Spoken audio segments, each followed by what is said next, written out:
नमस्कार मित्रांनो. तर आज आपण ठरलं तर मग मालिकेचा जबरदस्त प्रोमो बघणार आहे. तर नागराज प्रियाला घाबरवत असतो. तो बोलत असतो की दागदागिने सोनं नाणं हे तुला कोणीही गिफ्ट देईल, पण मी आज तुला असा गिफ्ट देणार आहे जे या जगात तुला दुसरं कोणीच देऊ शकतं नाही.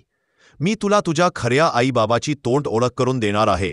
असा बोलत तो मोबाईलमध्ये तिच्या खऱ्या आईबाबांचा फोटो दाखवतो आणि बोलतो की तू सगळ्यांना सांगत असतेस ना की तू ॲडव्होकेट रविराज किल्लेदारची मुलगी आहेस, पण हे आहेत तुझे खरे आईबाबा. आता प्रिया खूप घाबरलेली असते. तर आता अर्जुन प्रियाच्या आईवडिलांच्या दुकानात गेलेला असतो. त्याला वाटत असतं की ते सायलीचे आईवडील आहेत, पण ते प्रियाचे आईवडील असतात.